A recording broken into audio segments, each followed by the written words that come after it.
بسم اللہ الرحمن الرحیم۔ دین کی خاطر سختیوں کا برداشت کرنا اور تکالیف و مشقت کا جھیلنا۔ حضور اقدس صلی اللہ علیہ وآلہ وسلم اور صحابہ کرام رضی اللہ تعالی عنہم نے دین کے پھیلانے میں جس قدر تکلیفیں اور مشقتیں برداشت کی ہے، ان کا برداشت کرنا تو درکنار،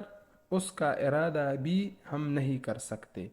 اور اس کا ارادہ کرنا بھی ہم نالائقوں سے دشوار ہے۔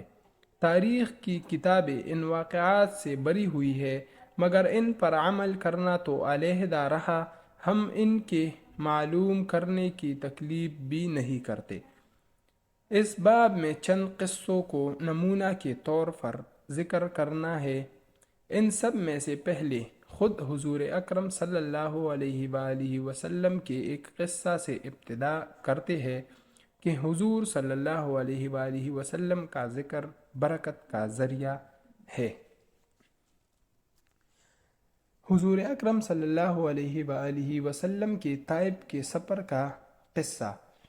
نبوت مل جانے کے بعد 9 برس تک نبی اکرم صلی اللہ علیہ وآلہ وسلم مکہ مکرمہ میں تبلیغ فرماتے رہے اور قوم کی ہدایت اور اصلاح کی کوشش فرماتے رہے،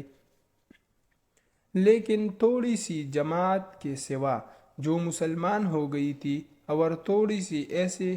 لوگوں کے علاوہ جو باوجود مسلمان ہونے کے آپ صلی اللہ علیہ وآلہ وسلم کی مدد فرماتے تھے، اکثر کفار مکہ آپ اور آپ صلی اللہ علیہ وآلہ وسلم کے صحابہ کو ہر طرح کی تکلیف پہنچاتے تھے، مذاق اڑاتے تھے اور جو ہو سکتا تھا اس سے درگزر نہ کرتے تھے۔ حضور صلی اللہ علیہ وآلہ وسلم کے چچا ابو طالب بھی انہی نیک دل لوگوں میں سے تھے جو باوجود مسلمان نہ ہونے کے حضور صلی اللہ علیہ وآلہ وسلم کی ہر قسم کی مدد فرماتے تھے۔ 100ویں سال میں جب ابو طالب کا بھی انتقال ہو گیا تو کافروں کو اور بھی ہر طرح کل مہار اسلام سے روکنے اور مسلمانوں کو تکلیف پہنچانے کا موقع ملا۔ حضور اقدس صلی اللہ علیہ وآلہ وسلم اس خیال سے طائف تشریف لے گئے کہ وہاں قبیلہ ثقیف کی بڑی جماعت ہے، اگر وہ قبیلہ مسلمان ہو جائے تو مسلمانوں کو ان تکلیفوں سے نجات ملے اور دین کے پھیلنے کی بنیاد بڑھ جائے۔ وہاں پہنچ کر قبیلہ کی 3 سرداروں سے جو بڑے بڑے درجے کے سمجھے جاتے تھے گفتگو فرمائی اور اللہ کی دین کی طرف بلایا اور اللہ کے سوا کی یعنی اپنی مدد کی طرف متوجہ کیا، مگر ان لوگوں نے بجائے اس کے کہ دین کی بات قبول کرتے یا کم سے کم عرب کی مشہور مہمان نوازی کے لحاظ سے ایک نووارد مہمان کی خاطر مدارات کرتے، صاف جواب دے دیا اور نہایت بے رخی اور بد اخلاقی سے پیش آئے۔ ان لوگوں نے یہ بھی گوارا نہ کیا کہ آپ صلی اللہ علیہ وآلہ وسلم یہاں قیام فرما لے کہ جن لوگوں کو سردار سمجھ کر بات کی تھی کہ وہ شریف ہوگے اور مذہب گفتگو کرے گے، ان میں سے ایک شخص بولا کہ او ہو، آپ ہی کو اللہ نے نبی بنا کر بھیجا ہے۔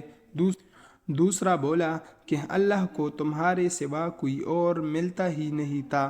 جس کو رسول بنا کر بھیجتے۔ تیسرے نے کہا کہ میں تجھ سے بات کرنا نہیں چاہتا، اس لیے کہ اگر تو واقعی نبی ہے جیسا کہ دعویٰ ہے تو تیری بات سے انکار کر دینا مصیبت سے خالی نہیں، اور اگر جھوٹ ہے تو میں ایسے شخص سے بات نہیں کرتا۔ اس کے بعد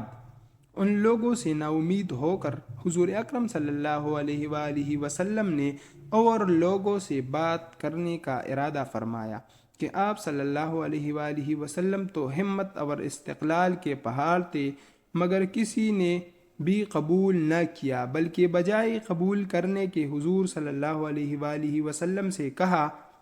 کہ ہمارے شہر سے فوراً نکل جاؤ اور جہاں تمہاری چاہت کی جگہ ہو وہاں چلے جاؤ۔ حضور اکرم صلی اللہ علیہ وآلہ وسلم جب ان سے بالکل مایوس ہو کر واپس ہونے لگے تو ان لوگوں نے شہر کے لڑکوں کو پیچھے لگا دیا کہ آپ صلی اللہ علیہ وآلہ وسلم کا مذاق اڑائے، تالیاں پیٹے، پتھر مارے، حتیٰ کہ آپ صلی اللہ علیہ وآلہ وسلم کے دونوں جوتے خون کے جاری ہونے سے رنگین ہو گئے۔ حضور اقدس صلی اللہ علیہ وآلہ وسلم اسی حالت میں واپس ہوئے۔ جب راستہ میں ایک جگہ ان شیروں سے اطمینان ہوا تو حضور صلی اللہ علیہ وآلہ وسلم نے یہ دعا مانگی: اے اللہ، تجھی سے شکایت کرتا ہوں میں اپنی کمزوری اور بے بسی کی اور لوگوں میں ذلت اور رسوائی کی۔ اے ارحم الراحمین،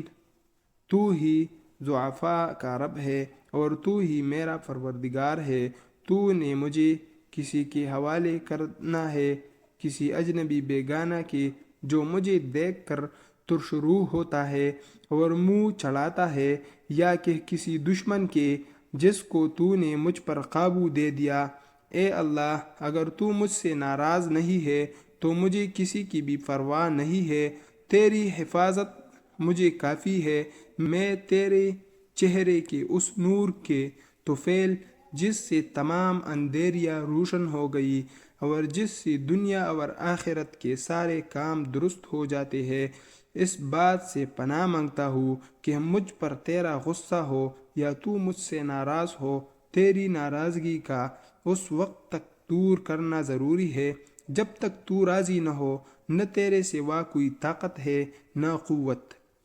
مالک الملک کی شان قہاری کو اس پر جوش آنا ہی تھا کہ حضرت جبریل علیہ السلام نے آ کر سلام کیا اور عرض کیا کہ اللہ تعالیٰ نے آپ کی قوم کی وہ گفتگو جو آپ سے ہوئی سنی اور ان کے جوابات سنے، اور ایک فرشتہ کو جس کے متعلق پہاڑوں کی خدمت ہے آپ کے پاس بھیجا ہے کہ آپ جو چاہے اس کو حکم دے۔ اس کے بعد اس فرشتے نے سلام کیا اور عرض کیا کہ جو ارشاد ہو میں اس کی تعمیل کروں، اگر ارشاد ہو تو دونوں جانب کے پہاڑوں کو ملا دوں جس سے یہ سب درمیان میں کچل جائے، یا اور جو سزا آپ تجویز فرمائے۔ حضور صلی اللہ علیہ وآلہ وسلم کی رحیم و کریم ذات نے جواب دیا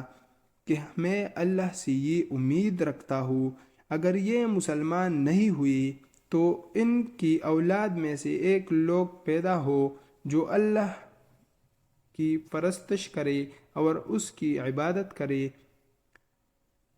دوستو، ہم اخلاق کے اس کریم ذات جس کے ہم لوگ نام لیوا ہے کہ ہم ذرا سی تکلیف، کسی کی معمولی سی گالی دے دینے سے ایسے بھڑک جاتے ہیں کہ پھر عمر بھر اس کا بدلہ نہیں اترتا، ظلم پر ظلم